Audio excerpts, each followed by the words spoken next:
بسم اللہ الرحمن الرحیم۔ السلام علیکم، میرا نام اعجاز بخاری ہے اور میں ایک لائف کوچ اور ریلیشن شپ کوچ ہوں۔ پچھلے دنوں ایک پاکستان گورنمنٹ کے ایک ادارے میں 18ویں گریڈ کے آفیسرز کو مجھے ٹریننگ کرانے کا موقع ملا ٹیم بلڈنگ کے اوپر، یعنی مل کے کیسے کام کرتے ہیں۔ تو میں نے مختلف ایکٹیویٹیز کروائیں کہ آپ اس طرح سے کر لیں تو ٹیم بلڈ ہو جاتی ہے، اس طرح سے کر لیں تو وہ انہوں نے اس سے جو بھی سیکھا وہ اپنے فیلڈ میں گئے تو ان کے جو اثرات تھے ان کے اوپر جو مرتب ہوئے انہوں نے مجھ سے شیئر کیا تو بہت اچھا لگا۔ تو اس کا مطلب یہ ہوتا ہے کہ جب آپ کوئی چیز سیکھتے ہیں تو وہ آپ کو سمجھنا آ جاتی ہے۔ اس کے ساتھ میرے ذہن میں یہ جو آئیڈیا آیا، وہ خیال میرے ذہن میں یہ آیا کہ آپ ہیں، میں ہوں، کوئی بھی ہم سب نے اکثر ایک بات دیکھی ہے کہ جب کبھی ہمارے گھروں میں کوئی خوشی کا موقع ہوتا ہے تو اس خوشی کے موقع کے اوپر، یہ تو اب سلسلہ ہو گیا نا، یہ جو باہر ہالز کے اندر جا کر باقی لوگ ہمارے مہمانوں کو دیکھ رہے ہوتے ہیں، پہلے تو خود دیکھا جاتا تھا نا، تو اس پوری کے اندر ٹیم ہی تو بلڈ ہوئی ہوتی تھی۔ یعنی وہ چارپائیاں وہاں سے اٹھا کے لائے گا، اس نے وہاں سے بستر اکٹھے کرنے ہیں، اس نے دیگوں والے سے بات کرنی ہے، اس نے وہ لائٹس والے سے بات کرنی ہے، یہ سارے مل کر ایک ایونٹ کو چلا رہے ہوتے تھے۔ وہ کیا ہوتی تھی، پوری ایک ٹیم ہوتی تھی بڑی ایکسائٹمنٹ کے ساتھ۔ ابھی بھی آپ پرانی فلمز میں دیکھ لیں تو یہاں پر وہ جو کزنز ہیں، بھائی ہیں، یہ سب مل کر ایسے دوست سب اکٹھے ہو کے پوری ایک ٹیم بنی ہوتی ہے، بڑی ایکسائٹمنٹ کے ساتھ وہ چیزیں لے کر چل رہے ہوتے ہیں۔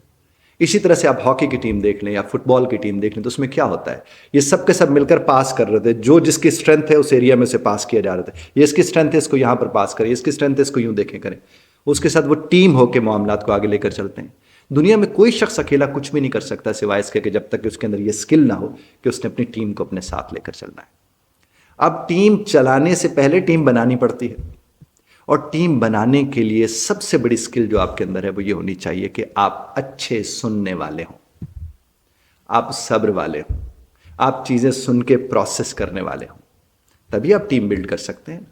اور ٹیم بلڈ کرنے میں آپ کو بائسڈ نہیں ہونا ہوتا، یعنی کسی کی سائیڈ نہیں لینی ہوتی۔ ٹیم اچھی بنتی ہی تب ہے جب آپ میرٹ پہ بات کرتے ہیں۔ اب آپ کو پتہ چلا کہ آپ کی ٹیم میں ایک صاحب ہیں جو تحریر بڑی اچھی کرتے ہیں، جو لکھتے بہت اچھا ہیں، اور آپ ان سے کام کوئی اور لینا شروع کر دیں تو اس کا مطلب آپ ان سے جو کوئی اور کام لے رہے وہ کسی اور کے کرنے کا تھا، اس کا بھی حق مار رہے اور اپنے کام کا بھی بیڑا غرق کر رہے۔ اور یہ بہت عام طور پر ہمارے آپ کے روزمرہ میں دیکھنے کو ملتا ہے۔ اسی طرح سے ٹیم جب آپ بلڈ کرنے جاتے ہیں تو سب سے بہتر طریقہ جو ٹیم بلڈ کرنے جا رہے ہیں وہ کیا کرتا ہے، وہ جو 5 لوگ 8 لوگ 10 لوگ جن کو وہ اپنے ساتھ جوڑنا چاہ رہے ہیں ان کے انٹرسٹ اور ان کے ایپٹیٹیوڈ کو دیکھتا ہے کہ ان کا انٹرسٹ کیا ہے، ان کا ایپٹیٹیوڈ کیسا ہے، ان کا چیزوں کو دیکھنے کا طریقہ کار کیسا ہے۔ اگر کوئی کرٹیکل انالیسز میں بہت شاندار ہے تو اس سے وہی والا کام کوائیے نا۔ آپ اگر اس کو کوئی اس سے اور کام کروانا شروع کر دیں گے تو اس کے نتائج کیا نکلیں گے؟ جس طرح مجھے یاد ہے ایک صاحب انٹرویو کر رہے ہوں، کسی میتھس کے ٹیچر کو ہائر کرنا تھا، اور انہوں نے وہیں بیٹھے بیٹھے ساتھ والے کو کوہنی مار کے انٹرویور کہتے کہ میں اب اس سے سوال پوچھوں گا اور میں یقین سے کہتے اس کو نہیں آتا ہوگا۔ جس گھڑی انہوں نے یہ والا جملہ بولا کہ میں اس سے سوال پوچھوں گا اور یقین سے کہتا ہوں کہ اس کو نہیں آئے گا، تو اس کا مطلب کیا ہوگا کہ انٹرویور کو انٹرویو ہی کرنا نہیں آتا، چونکہ انٹرویو کا مطلب جہالت کا امتحان نہیں ہوتا، علم کا امتحان ہوتا ہے۔ تو وہ تو بنیاد پر سوچ ہی غلط تھی۔ تو اس نے اس سے پوچھ ڈالا کہ صاحب مجھے یہ فرمائیے شیکسپیئر نے کتنے ڈراماز لکھے تھے؟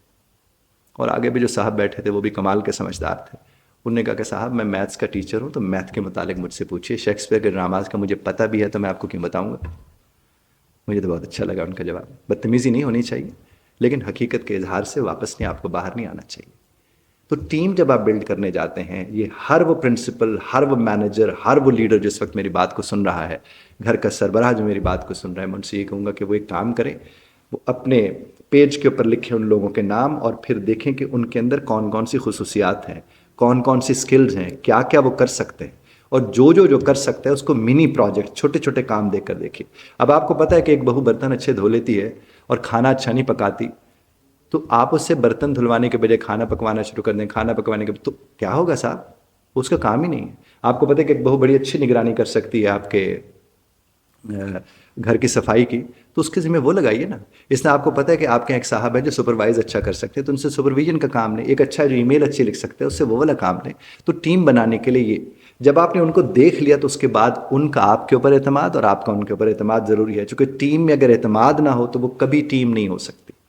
اس قدر اعتماد ہو اس ٹیم کے اندر کہ اگر کسی آپ کی غیر موجودگی میں آپ کا ٹیم ممبر کوئی فیصلہ کر لے تو اس کو یہ اعتماد ہونا چاہیے کہ اس فیصلے کو آپ اون کریں گے جب آپ کو علم ہوگا۔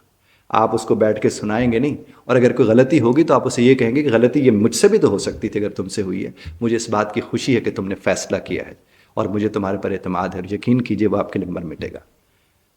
خوف کے ساتھ رشتے نہیں چلتے، ٹیم کبھی خوف کے ساتھ نہیں چلتی، ٹیم ہمیشہ محبت اور اعتماد کے ساتھ چلتی ہے۔ رب کائنات ہمیں اور آپ کو سمجھنے سمجھانے کی توفیق عطا فرمائے۔ اختلاف رائے کا حق آپ محفوظ رکھتے ہیں، بذرت طرز اختلاف رائے کا خیال رکھیے گا۔